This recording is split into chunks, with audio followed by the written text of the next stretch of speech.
going on, fellas? This is Nick at Stridewise.com, and today I'm doing a review of one of the all-time greats, the Red Wing Blacksmith boot.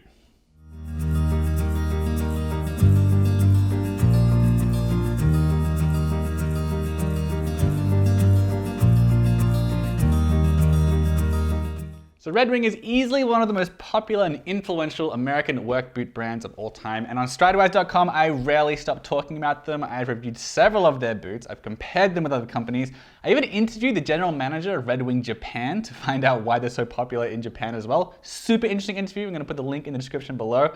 But anyway, they're a really interesting company. They were founded in 1905 by Charles Beckman. Back then, they really only just sold like knee-high boots to like coal miners and iron workers and things like that. Over time, they of course like matured, technology progressed, and now there are sort of two Red Wing companies. There's like the Red Wing shoes, the Red Wing work boots, which are of course like for people who actually have these hard-working jobs, plumbers, electricians, linemen, people who work on oil rigs. Those boots have gotten pretty high tech in the last 100 years, but they still want to preserve that flavorful history of the Red Wing boots. So they have the Red Wing Heritage line, and that's where you get the Blacksmith boots like these. It's also where you get the very famous Iron Ranger, the Mock Toe, both of which I've also reviewed on my channel. The Blacksmith is a very powerful god in the Red Wing pantheon, especially because Red Wing has discontinued their very famous Beckman boot. So the Blacksmith is sort of taking up the mantle as a signature plain toe boot. So what makes it so interesting? Let's take a closer look. So this here is the Red Wing 3340 Blacksmith boot. Red Wing says this was originally worn in farm fields and blacksmith workshops before being shined up and worn out on the town.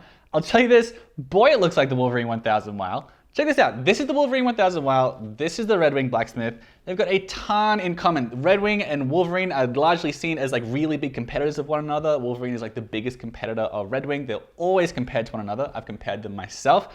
I'm not gonna go into all the differences and similarities between these two boots, but it's pretty clear the Blacksmith and the Wolverine 1000 mile are mortal enemies. I'm just gonna say that. A big difference though, of course, is the leather. Wolverine 1000 mile is made with Chrome XL, a super popular combination tanned leather. Red Wing is best known for their oil tanned leather, and this is the very beloved Briar oil slick leather. So it is a combination of sort of red and brown. In certain lights, it looks really quite red. In other lights, it's more of a russet dark brown. It's a really nice color. A lot of people really adore it. I think it looks great. It goes with blue, it goes with gray very well as well. You can even wear it with black pants, which makes it, I think, in some respects, a bit more versatile than some of the brown boots, because I just do not like brown going with black. That's a whole other story. The sole, this is Vibram. Apparently I'm supposed to say Vibram, so apologies for mispronouncing that because my instinct is to say Vibram. This is a Vibram mini-lug sole, which gives it a nice amount of grip from the side. Nice and flat, big fan of that. There's dull gilt eyelets and speed hooks up the top. There are 3 sets of speed hooks. There's triple stitching along the side of the vamp. The 270-degree Goodyear welt attaching the upper to the sole. That means that around the heel, there is not as much stitching, so a lot of guys find that very aesthetically pleasing. It makes for a less bulbous heel, although I don't think anyone would say this is a particularly slim or streamlined or sophisticated or particularly dressy boot. It is remarkably round around the toe. They call this a bump toe. Again, very similar to the 1000 mile, and not that similar or less similar to like the Red Wing Beckman, which is a bit slimmer. Nowadays, the Red Wing has a big focus on the Williston and the Sheldon boots, which are a lot more about that sort of dress boot, work boot hybrid. The Blacksmith boot is very firmly a rugged, slightly more outdoorsy, slightly tougher sort of boot. And you get a lot more room to wiggle your toes around in the toe box. That is an upside of this brand. As for whether or not the round toe is a pro or a con, it really depends on your own individual preferences. But after all these dress work boot hybrids I've been wearing, I gotta say I've enjoyed having a little extra wiggle room there. So one cool thing about Red Wing is that they have their own tannery called SB Foot Tanning Co. It makes about 6 million linear feet of leather per year. Most of it's oil tanned, and this Briar oil slick is no exception. This is oil tanned leather. Again, it's slightly red. I think it's a really interesting addition to your wardrobe, and I love wearing these boots when the outfit is right. Now again, it is oil tanned. It's tanned with white mineral oil, to be specific, but it's also chrome tanned, which I was surprised to learn because it has a pretty matte finish, but it is chrome tanned, according to Christiana at Red Wing. Oil tanned leather, I think, is underrated in general. It may not have the luster of some veg chrome combination tanned leathers, but it's a very hardy leather. It doesn't need a ton of conditioning, and it's quite outdoorsy. Red Wing says it's water, stain, and perspiration resistant, and quote, has a more natural look and feel because less finishing materials have been applied, allowing its natural beauty to shine through. And while it is tough though, there are still a few things you do need to keep in mind when it comes to care. So leather care can get a little bit tricky with Red Wing, and that is because they sell a lot of mink oil, and mink oil is pretty closely associated with this oil tan leather that they have. However, mink oil has some potential issues, and if you want to hear all about it, I made a very long and very awesome video about it right there. You can check that out, explaining the differences between Red Wing's mink oil and boot oil and why you should care. Really long story short, the mink oil penetrates very deeply into the pores. I got some right here. What that means is that it will darken the leather quite a bit. It is very good at weatherproofing them. Nothing will technically waterproof the boots, but it does mean that, yeah, it's gonna get really deep into the leather. It's gonna get really resistant to the elements. It's gonna really profoundly moisturize that leather. And it's very widely recommended, especially for guys who are really using these as work boots. Like if you're walking around warehouses, if you don't really mind about like the color changing. But a lot of guys do, and I'm one of them, to be honest, especially with leathers like this, like the Briar Oil Slick, where it's ever so slightly red, and that ever so slightness of the color is very important, and you kind of want to preserve that as much as you can. I'm one of those guys. If you're not totally fine, go with the mink oil, no judgment here. But if you want to preserve this color, I think the best thing you can do, and I heard this by talking to no less than 7 different Red Wing employees and through my own experiments, you want to go with Red Wing's Leather Cream. This is made with neat's foot oil, which is made from the rendered shin and feet bones of cattle. Totally gross. Mink oil is pretty gross. A lot of these products are pretty gross. But you put this on, it does not penetrate quite as deeply, and it's going to help to keep the leather moist without altering the color. The downside of that is that the fact that you are not penetrating quite as deeply, that means you're going to need to moisturize them more often, perhaps like, I don't know, every few months, maybe even every few weeks, depending on how hard you wear them. And most importantly, depending on how much you care. Because again, this is oil tan leather. A big upside is that you don't have to think that much about like maintaining the luster or maintaining the patina or things like that. It's very easy to take care of. So I'm not really one of those guys who spends all day agonizing about like if I've moisturized my boots this week. But if you really do prioritize the patina and the color development as the boot ages, I'm gonna go with Leather Cream. All right, so this sole is a Vibram 430 mini-lug sole. I mean, Vibram, I'm supposed to say Vibram, whatever. Anyway, it's rubber. It's considered medium traction, long wearing, oil resistant, and non-marking. It's also pretty flexible, I think. This is a pretty good mixture of like form and function, in my opinion. Decent grip, but you can't see the lugs from the side, which I really like. Also, in my opinion, it absorbs shock ever so slightly better than Red Wing's nitrile cork outsoles, which they've discontinued, at least on the Iron Ranger, they've discontinued it. Those boots felt like walking on wood. This, it doesn't have great shock absorption. It's a bit better than that, but the shock absorption is not amazing. Like, it's not my favorite part of the boot.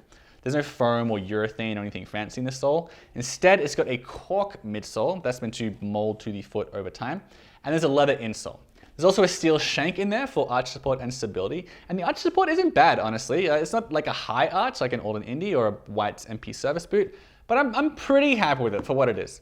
Finally, there's a 270-degree Goodyear welt here, like I said earlier. So that means it's pretty easy to resole, and the 270-degree-ness of it means that the welt ends by the heel.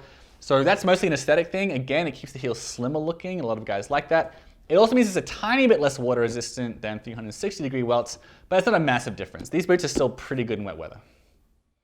So as far as the fit and the sizing and the comfort go, these run from sizes 7 to 13. That's on Red Wing's site and on Amazon.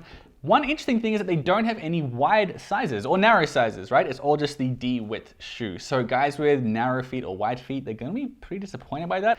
My foot is a medium width anyway. I got a D, and I had to order a half size down from my sneaker size. And that's what I had to do with the Iron Ranger and the Mock Toe, and also like a bunch of their competitors, Wolverine, Thursday, Viberg. Very, very common for boots to run a bit large. So I'm an 11.5, that's my true size. These were a size 11, and it was fine. I'll say this about the fit. Number one, these are not lined, so it's not as much of a luxurious experience as a lot of these brands who put a glove leather lining on the inside. That's worth pointing out. It's more of a sort of a tough knock around sort of boot that really comes through with the lining or the lack of lining. The arch support, pretty decent, like not terrible, like not the best in the world, but I wasn't unhappy with it. Shock absorption, kind of so-so. Again, it's better than the Iron Ranger, but generally it's not the best shock absorption in the entire world. Again, these are really sort of tough boots. They're not meant to be babying your feet. That's what a lot of people like about it. That's what some people don't like quite so much about it. What I was really surprised by is that there was no break-in period with these shoes. Because with my Iron Rangers and my mock toes, it was just a complete nightmare, that break-in period. The first week, I was in constant pain. I was getting blisters, the whole thing, while the leather slowly broke in and softened and molded to the individual shape of my foot. That didn't happen with these. So that was a big upside. I know this sort of just depends on your own foot and what batch shoes you get and all this other stuff. Some people are probably going to say they did have a rough break-in. For me personally, I didn't, even though there was no lining. So I was pretty happy with that. The sole is relatively flexible. This Vibram is a nice combination of that. And the fit itself, pretty nice and snug, but not too snug. Like it cradles the sides of the foot around the side, which I liked. And again, that toe box really is nice and roomy. So they're a pretty nice mixture of comfort, but also still being a pretty rough kind of shoe. Now, as far as the price goes, you are looking at between $280 and $300 for a pair of these. Pretty much everywhere right now is selling them for exactly $300, $299.99. Whenever I say that with a boot this popular, especially with Red Wing, because they're so widespread, I get everyone in the comments saying, you're an idiot for paying that much. I got them cheaper on sale, or I got them cheaper as factory seconds, and so on. I get that. That's a very good strategy. I'm not saying it's impossible to get deals like that. And indeed, that is a big upside of a brand as enormous as Red Wing. A ton of people carry them. If you are patient, you can get them on sale. I saw them on Nordstrom for like $260 the other day, and I've definitely seen them for less than that over time. So if you're patient, you can definitely get a good deal. Otherwise, you're looking at about $300 here. So on the Red Wing scale, that is less than Iron Rangers. It's more than the Red Wing mock toes. It's sort of like right in the middle. That is not a cheap boot. It's also not an expensive boot for a Goodyear welted boot of this quality. Obviously, it's expensive for a pair of sneakers. Obviously, it's expensive like compared to a bunch of other items of clothing. For a Goodyear welted boot with this sort of construction and this sort of durability and this sort of leather, it's the sort of price where it's expensive enough to know you're getting something of quality, but not so expensive that you have no idea why you're paying that much money. I'm thinking about Viberg when I say that. So it's an okay price. It's acceptable. I don't love it. I always want to pay less, of course. That's just my nature. But $300, it's okay. Okay, so why should you consider getting a pair of Red Wing Blacksmiths? Look, this is just a very good example of a boot. Like it's a boot. Like it's what you think of when you think of the word boot. It looks exactly like a Red Wing Blacksmith. It's not that refined. It's not crazy rugged. It's just like a really good classic plain toe, you might want to call it service boot type aesthetic. The leather's really nice. I'm a big fan of this briar oil slick. It's just the right color to make these boots, like to elevate them above your normal like brown Chrome XL leather boot fare. Like it makes these unique and interesting without like really screaming, look at my boots, you know? It's a really nice balance there, and I think it's a bit more versatile in some regards anyway than a lot of the more boring brown boots out there. Big fan of that, and the leather doesn't need much care either. I get that it doesn't have a ton of luster to it or everything else, but you don't need to worry that much about taking care of them. Really, it's a tough boot. It's a water-resistant leather as well, resistant to stains, resistant to perspirations.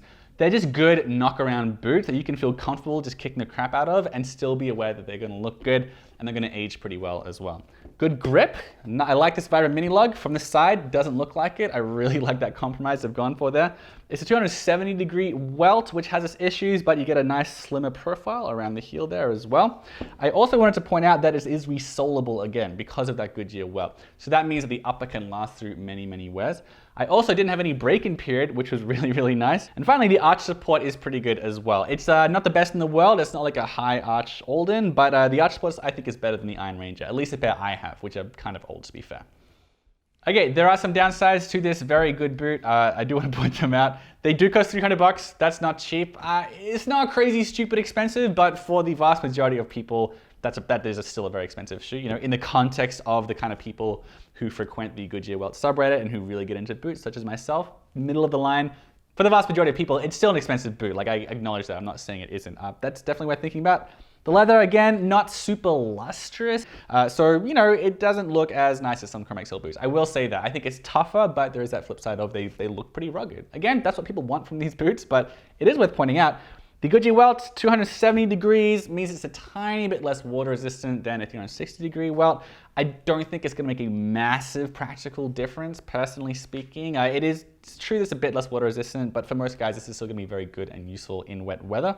I also wanted to say that the shock absorption It is not that great. There's no foam or urethane or anything like that in the sole. It's also unlined as well. So generally, it is, I've said this before, it's a less luxurious feeling than a lot of the kind of overbuilt boots out there with the calfskin lining and the nice plush foam in the sole. They don't baby your feet as much as some other boots, I guess is what I'm trying to say. But again, a lot of guys like that about this brand. All right, those are my thoughts on the boots that I think pretty much define the word boot. The Red Wing Blacksmith, just a plain toe classic kick around sort of boot. Pretty big fan of it. It does have its downsides, but overall I think it's a pretty good buy, especially if you get in this nice briar oil slick. It really adds something special to your wardrobe. If you want to see the full written review where I go into even more detail, it's in the description below. And also make sure you subscribe because I have a ton of boot reviews and comparisons coming up.